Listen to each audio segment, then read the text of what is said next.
Thank you. So thank you. I'd like to invite our team to come forward now, and you can see that Bobby is going to stay in place because Bobby is our board representative on the team. I'm the staff representative on the team.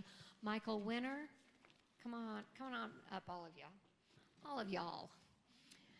Jim Lane, Randy Ray, Sharon Oxendine, and Judy McCowan. And, and Donna, who is our consultant, whose picture you just saw a moment ago. Go ahead. All right, yeah. Okay. I'll be on the end here.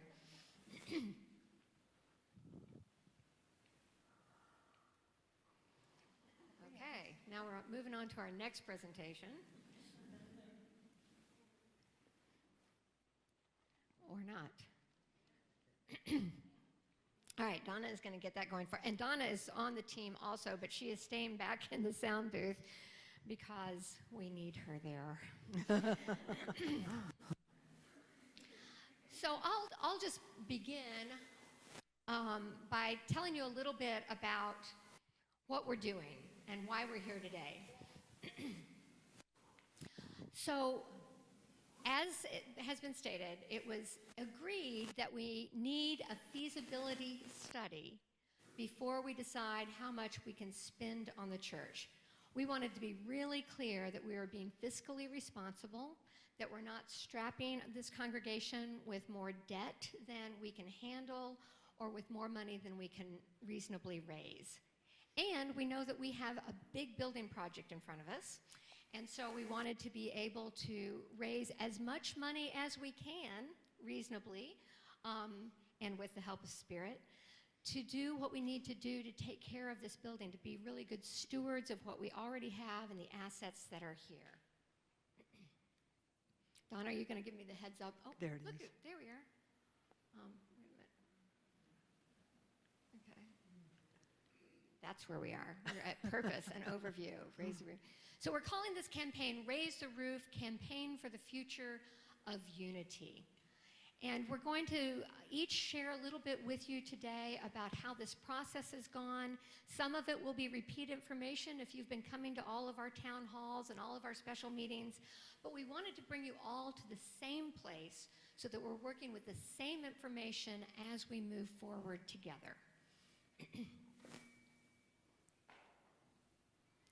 So we're at this crossroads, and it's pretty exciting, really, that we are at this point where not only does the building need work, but we need a building that works for us because, as you've seen, we are growing. We have been growing for 5 years now. We're growing our finances, we're growing our volunteers, we're growing our staff, we're growing our membership by large amounts every year, and that has not slowed down. Bobby, are you going to jump in here, or is it the next one that you jump in? Okay. So you are part of this process of the feasibility study. We also very strategically picked people that we wanted to do one-on-one interviews with, and our consultants will be doing confidential interviews with a broad cross-section of the congregation.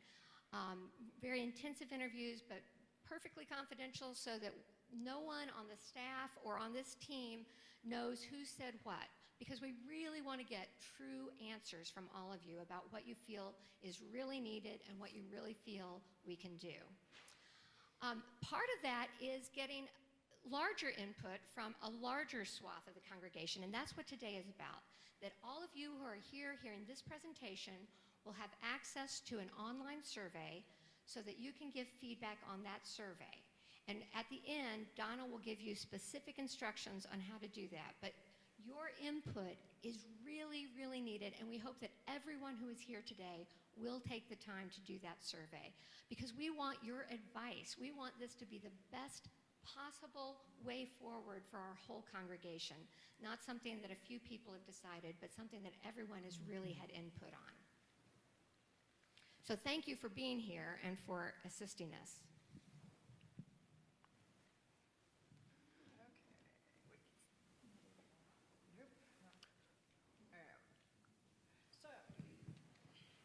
So we all know what our mission is. Our mission is to be radically inclusive, spiritually progressive, and socially responsive, right? Well, shortly after Reverend Darlene arrived, a congregation-wide facilitated visioning process resulted in Vision 2020, which we have listed up here.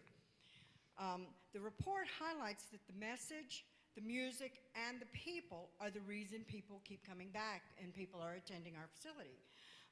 As we provide, and a feeling of being at home. So when people come to our church, they feel like they're at home and they want to stay. So this is part of our Vision 2020. As you can see, we want to be a spiritual hub, a mecca for teaching and learning. We need a larger facility, of course we do. And we are a regional beacon, attracting new people and teaching and empowerment. Okay?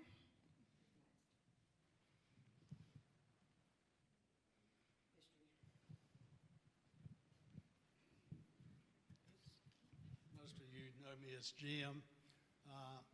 If you live long enough, you get some distinction. I think I've been blessed to be here since 1980 at the Unity of Blue Ridge. Is anybody here that's been here before 1980? You get you won an award.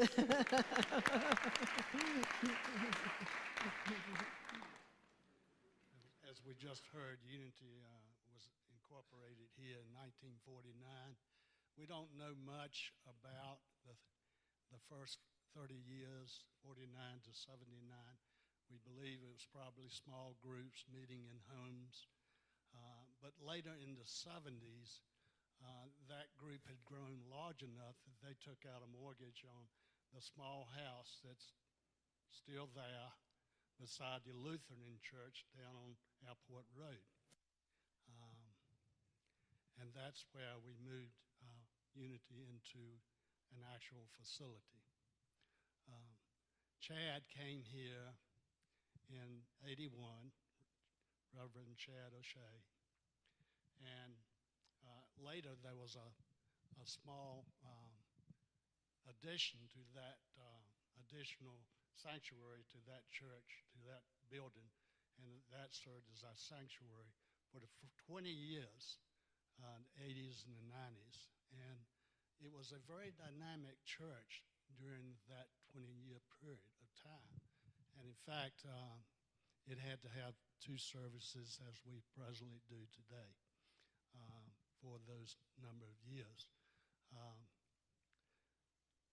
In the late mid-90s, we began to envision a new facility, and this facility was completed in 1999, and at that time, we moved into this facility.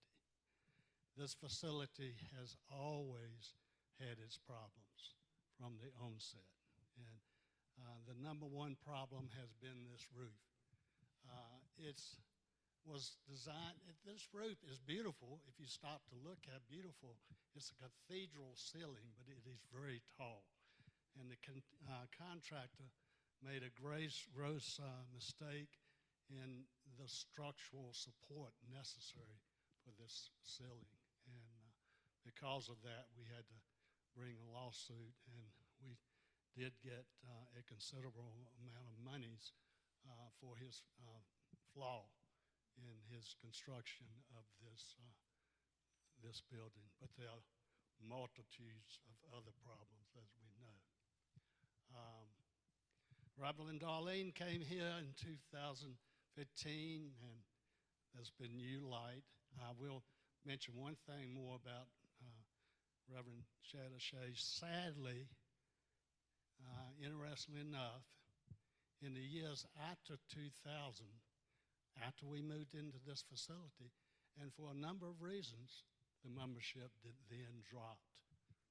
And because of that, we had to use, to keep this Unity afloat, the monies we had gotten from the settlement had to be utilized to keep it afloat. If we hadn't utilized the monies, we wouldn't be here today. But at any rate, here we are today. And Reverend Darlene came in 2015. It's oh God, what a life it's taken back on today.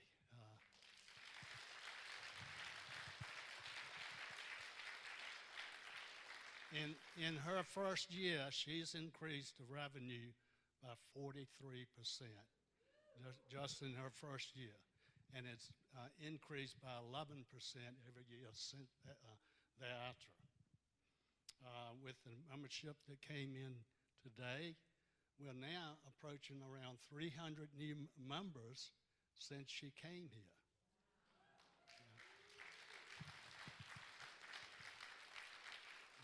Our nursery has increased to about 30, and it needs more space.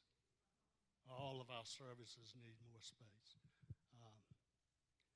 But at any rate, I think that's about it for me. I'm going to sit down.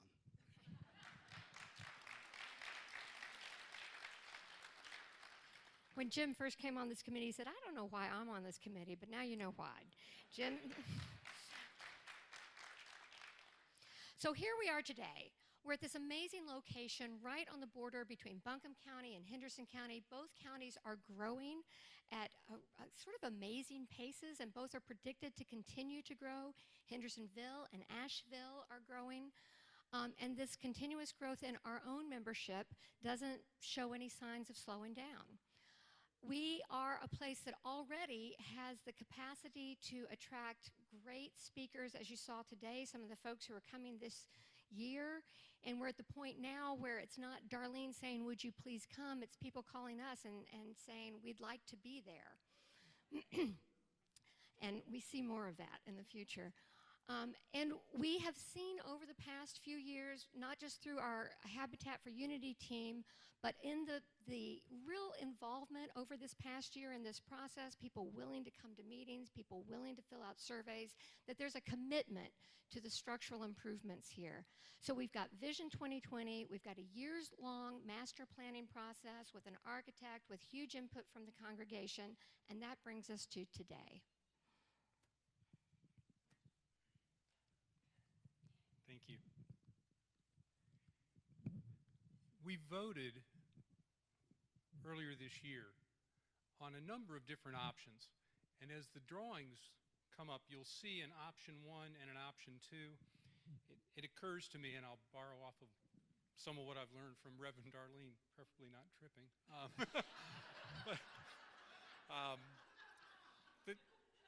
There's a lot of talk here about healing and growth. And that's sort of the situation the building is in now. So as you see these drawings and as you go online and look at this case, the first drawing is identified as option 1. And while there's some improvements to the space in option 1, that's, in my mind, that's the healing part. We've heard for a long time about the air conditioning and the roof and the things that aren't right just in the existing space. And then option 2 is the growth. I mean, you saw the size of the staff. They're working out of 3 offices. And our vote was to combine those into one effort, take advantage of economy of scale, and we got some ballpark numbers from the architect. Since then, those plans have been given to a contractor who's given us a much more specific and thankfully smaller number, and certainly before we proceed, they'll be bid out again. But what we've learned so far is that in what I'm going to call the healing part, the roof, the siding and insulation, both of which leak, the HVAC, which is on the roof and probably contributes to the leaks, improving upon what we've already done in the parking area, adding bathrooms and septic, upgrading the kitchen. That, I believe, is what you'll see in the drawing that is identified as option 1. What we voted for was to do more than that, and option 2 includes adding an education wing, renovating the education wing, adding an administrative suite, a new fellowship hall, a new sanctuary, which is the space under the girders that direction, and all the associated equipment, AV equipment, furniture, and furnishings that goes with that. The total, subtotal cost for the actual construction came in at 2.2 million, or 2,266,000. The fees, which we believe are estimated at a high number, are the architect, a 10% contingency, a cost for fundraising, and it says financing because while we're looking to raise funds, those funds won't all be here day one, so there may be some interim financing, but as pledges fulfill their commitment over a 3 to 5 year period, the goal will be to have no financing after 5 years. So the total project cost is under $3 million, which was, quite frankly, a pleasant surprise. And that is yet to be fine-tuned or rebid. But the objective of where we are today is now to find out, can we do that? We're not going to commit to that until we know we can do that.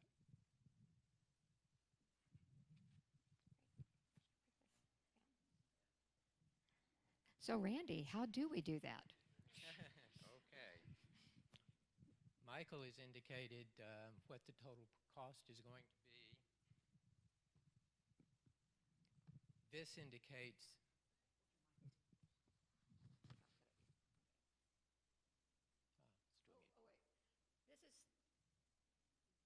This is object one, option one, and that's what it would look like. See, the roof goes over the patio. Option two, where we actually fill in the patio, add the administrative suite, and that's what option two would look like. That's what we voted to do. that's what you voted to do. Pending the feasibility study. Right. So that's what we're looking at. Okay. Michael has indicated what the total cost of the project is going to be. This indicates how we're going to get there. So we need this list. This indicates a list of gifts and the amounts that we need and the number of gifts of those amounts. So we need a number of large gifts, or a small number of large gifts, and a number of smaller gifts as well, all of which in total will add up to the needed project cost. So we need a few large gifts and an ever-increasing number of gifts as the gift size decreases. Now, we're not asking for commitments today, so put away your checkbooks and your wallets and so forth. And for now, this is for your consideration, your careful and prayerful consideration over the next few days, weeks, and months as the capital campaign progresses. Now, I would emphasize that this is a capital campaign. So these are figures, the gifts that you saw on the previous slide are figures that we need for the capital campaign.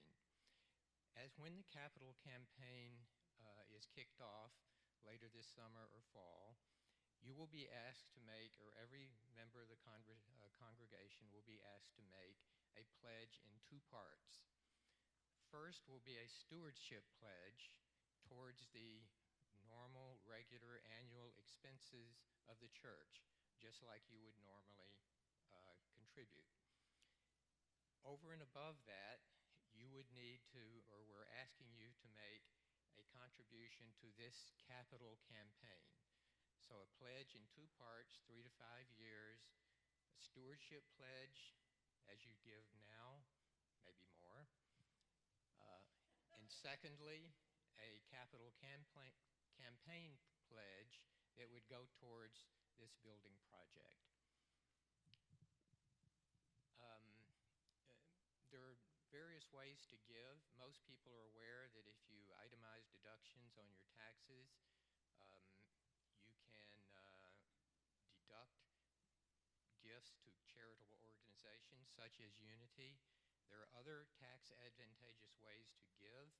I would strongly advise that you consult a tax advisor or accountant before you do that, but there are ways to give appreciated stock, required minimum distributions from an IRA if you are of a certain age, and other ways that your tax advisor can advise you of. matching gifts, for those of you who work for a company that has a matching gift program, don't forget to notify them of this, and they can match your gift up to the limit of their policy. You can always donate just by writing checks, by donating online, the other regular ways to do that. Planned giving, please don't forget to include unity in your wills. You can also include unity or designate unity as a beneficiary on a IRA, for example, beneficiary on a life insurance policy, annuities, and so forth. These will not necessarily benefit the capital campaign in the short term within the 3 to 5 year period, but it's something you may want to consider as part of your long-range planning and giving opportunities towards the church. So something you can talk about with your tax advisor and or your accountant or financial advisor, and look at all of these things in total, but keeping in mind that the real emphasis here is on the capital campaign in the next 3 to 5 years. Okay, we have looked at we have talked about the history of the church, the project, the need for the project, the cost of the project, what we need to achieve that. And so the next question is, well, what are the next steps? And Donna Inslee from Simpson Steel is going to take you through that. Thank you, Randy. Before I go through the next steps, I would like for you all to give a round of applause to this campaign planning committee. They have been working diligently for months. We've been meeting, we've been reviewing the case for support, we've been collecting information, and they have, with just like a fine-tooth comb, gone through every detail to get to this point. So please give them a round of applause for their hard work. Thank you.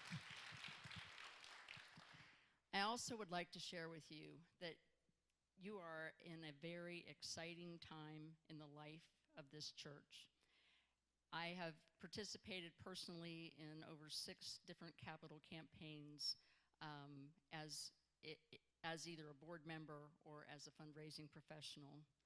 And the outcome of a capital campaign just provides for the future growth and life of the organization. To name a few that I've been involved in, Habitat for Humanity, Manna Food Bank, First Presbyterian Church, Daniel Boone Council, Helpmate, I think, and I also worked on one where they did not listen to the feasibility study, and it was not successful. So I applaud you for going through the process of participating in a feasibility study. It does work. It does give us real numbers that we can work with. And so there, I want to talk to you about the next steps. We have, today is a presentation. You've seen the numbers, you've seen the kind of the rationale for why we are at this point. The next step is for all of you to participate in the feasibility study.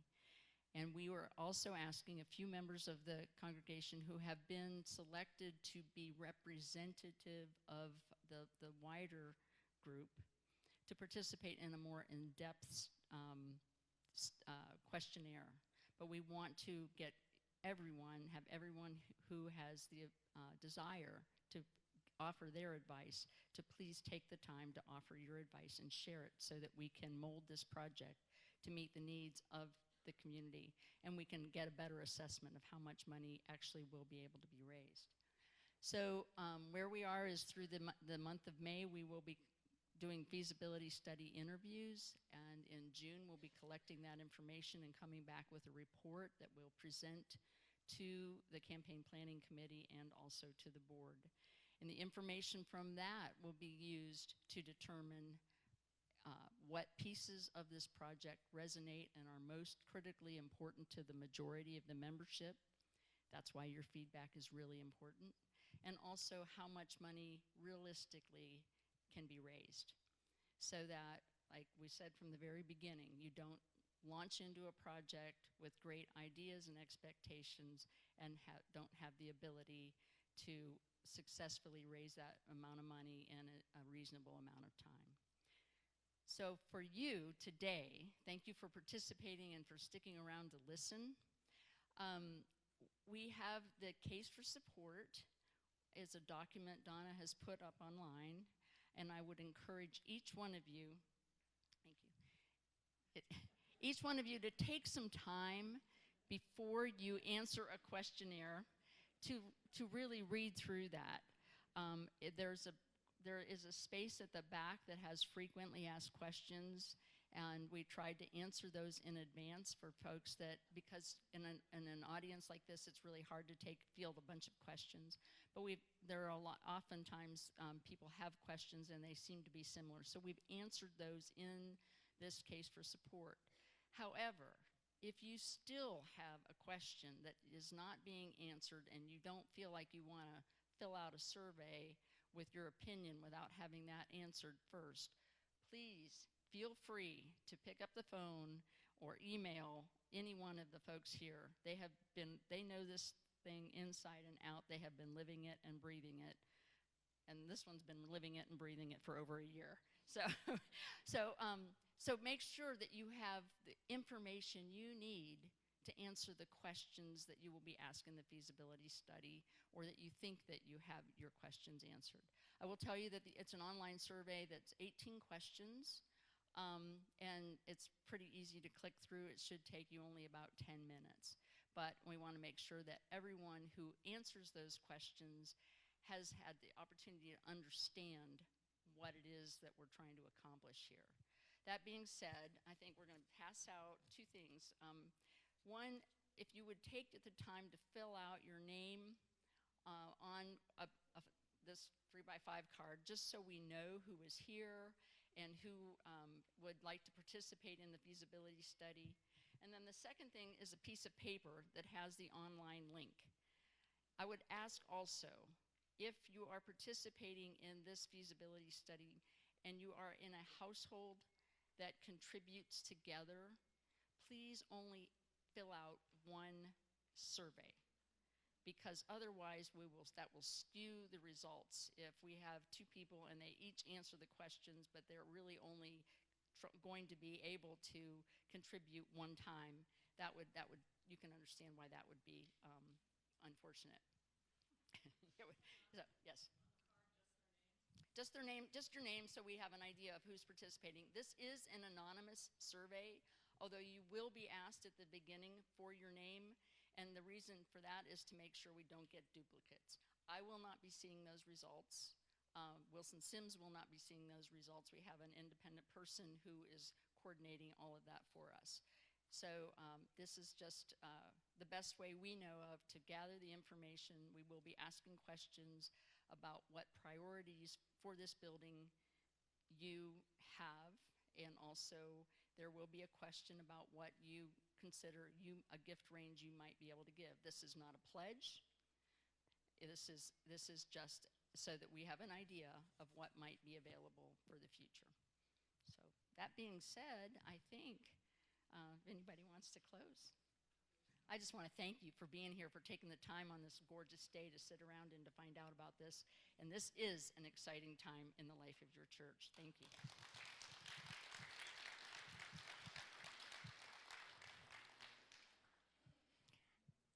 I want to thank Donna again. Donna's just been a delight to work with. She really knows what she's doing.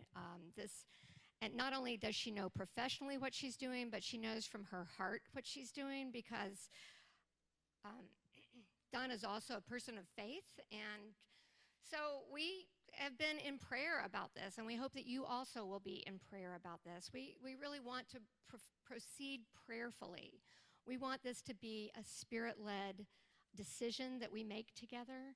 And we know that we don't know how it's going to happen, but Spirit already has the perfect plan.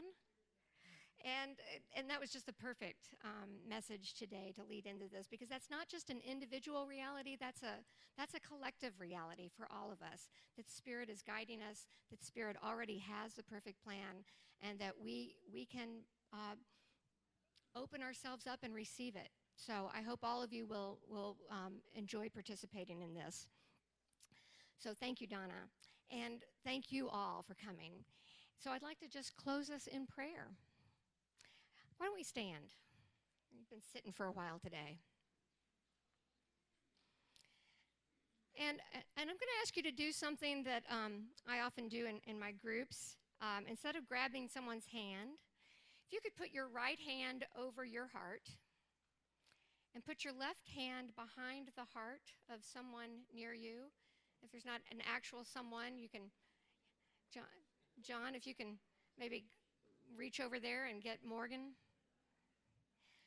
And this is just a reminder that we are connected heart to heart, that we are part of the one heart. And so knowing that there is one heart beating us, there is one breath breathing us, there is one mind guiding us, we say thank you. We go out into this day joyful, excited, knowing that all is well, knowing that more will be revealed. And for all of these good gifts and for these people we are connected to, we say thank you, God. Amen.